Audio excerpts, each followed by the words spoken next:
The 17 News at Sunrise podcast is brought to you by Clinica Sierra Vista. Welcome back to the 17 News at Sunrise podcast, where we share your news on your schedule. Working in the spirit of the Golden Empire, this is 17 News at Sunrise. Good morning here at 5 a.m. It's finally Friday. Thanks for waking up with us. I'm Maddie Jansen alongside Alex Fisher. Sheriff's Office announced the death of one of its canines yesterday outside Bakersfield Veterinary Hospital yesterday afternoon, where the dog was taken after showing signs of distress. The dog got its final send-off shortly after. Horace truly enjoyed demonstrations with the community and children of Kern County to show just how great the life of a police service dog really was. You truly were the definition of a man's best friend.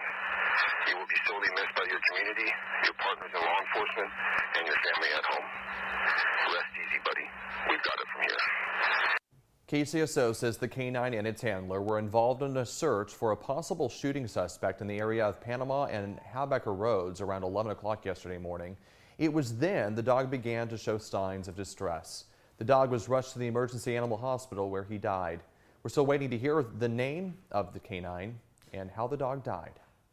17 Court Watch now. The murder trial is underway for two teens accused of starting a fire at the Porterville Library that killed two firefighters in 2020. On February 18, 2020, flames engulfed the Porterville Public Library. Two 15-year-olds awaiting their fate as the prosecution played audio recordings of the boys' conversation in the back of the cop car. The two originally denied being in the library at first, but new body camera footage showed the two juveniles admitting to being inside the library that day and lighting a piece of paper on fire. One of the firefighters killed, Ray Figueroa, was from Delano. On that actual day, at 8 o'clock in the morning, he had called me and said, "Hey, Dad, let's get together for breakfast tomorrow after I get off watch." And I said, well, I told him, okay, we'll get together. But then that never happened. Day 3 of the trial picks up later today. Also in your Court Watch this morning, for the second time in 2 years, former McFarland High basketball coach Fernando Pruneda was sentenced to prison yesterday after trying to meet up with a teen boy for sex. Pruneda was sentenced to 3 years in prison after pleading no contest last month to 3 felony counts. The former coach was arrested in an online sting operation in November. Court records show Pruneda planned to meet someone he believed was a 14-year-old boy for sex. Back in 2018, Pruneda was arrested after a freshman basketball player told police the coach pursued him for a sexual relationship and touched him inappropriately. That case was resolved in October 2020 when Pruneda pleaded no contest to contacting a minor to commit a sexual offense. And a woman who was charged with felony DUI is causing injury after driving with a blood alcohol level of nearly 6 times the legal limit.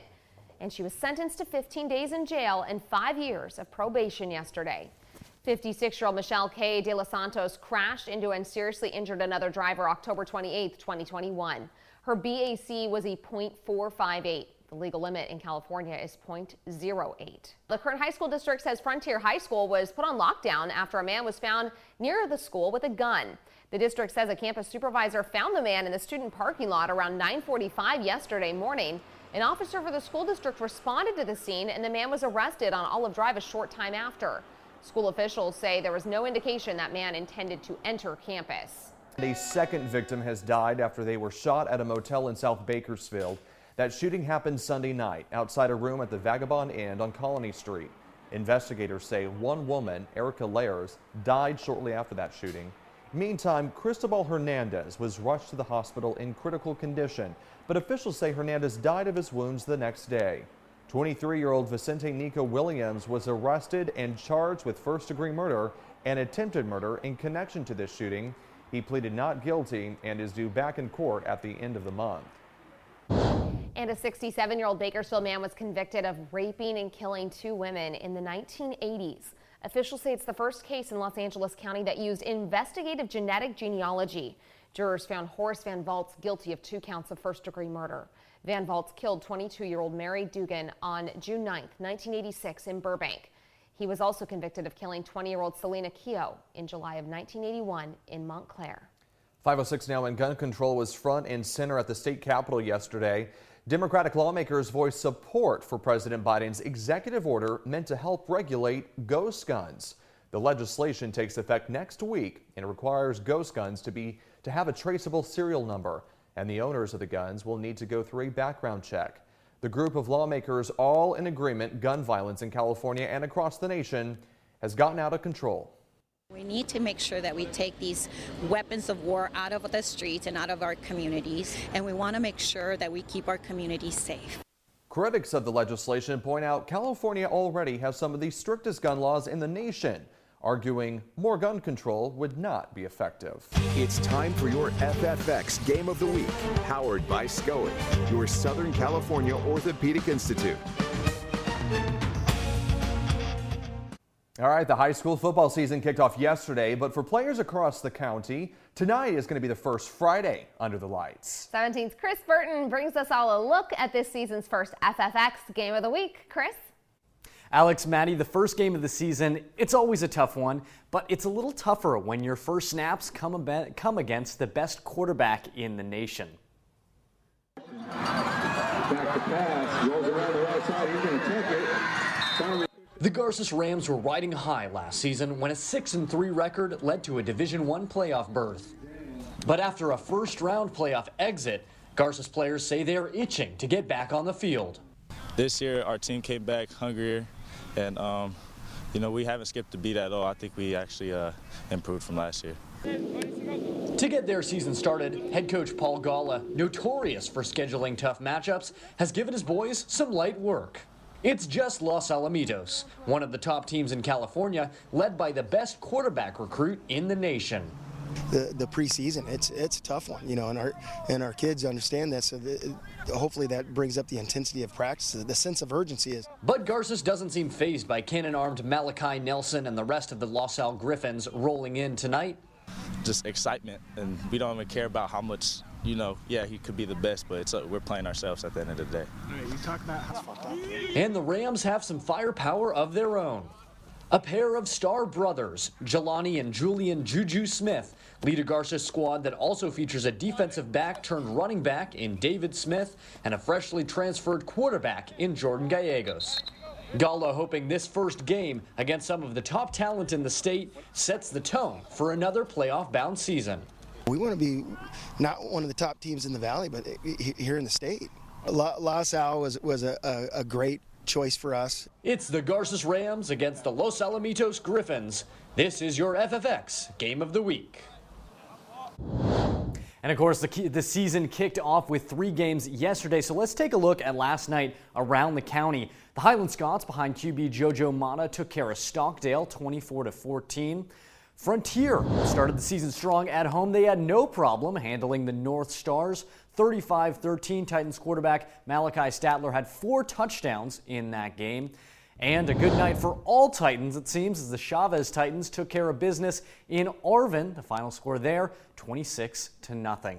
And we will, of course, have a full slate of games tonight as programs around the county kick off their season. Taylor will be live out at Garces for our Game of the Week, and he'll have a recap of all the action tonight on FFX at 11:11. In studio, Chris Burton, 17 News.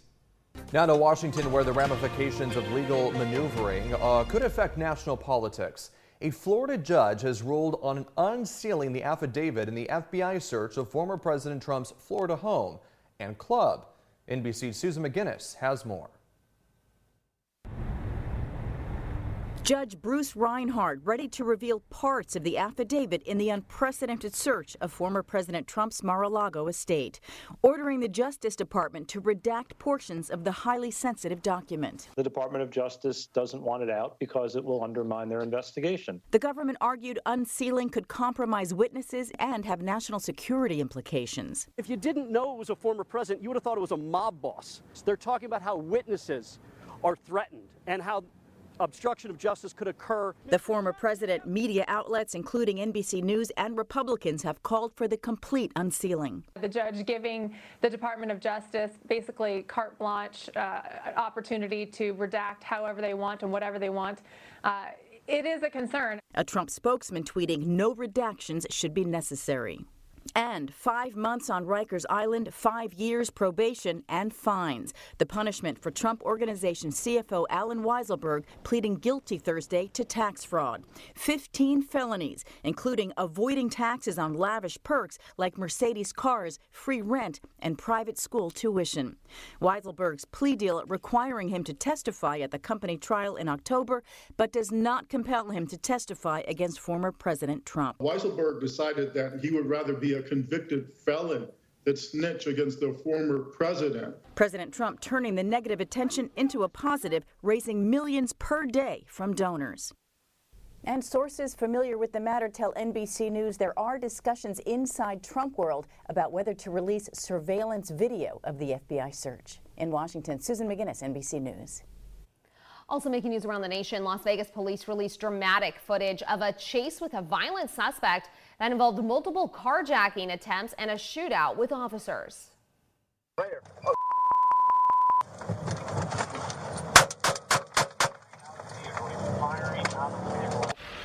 The man then attempted to steal another car. The suspect was eventually taken into custody after he intentionally crossed over lanes of traffic to ram a canine patrol vehicle head on. The officer and his canine partner are okay. The suspect is facing multiple charges, including attempted murder.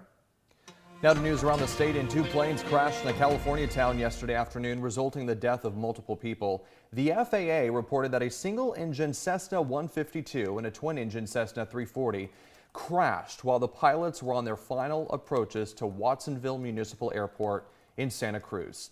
1 person was on board the Cessna 152 and 2 people were on board the Cessna 340. One witness noted the horrific nature of the crash. It wasn't like they just barely rubbed up against each other. It was almost like a missile hitting another plane.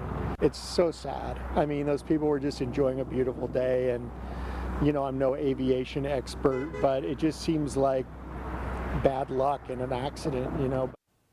No injuries were reported to anyone on the ground. However, CHP did close down some roads.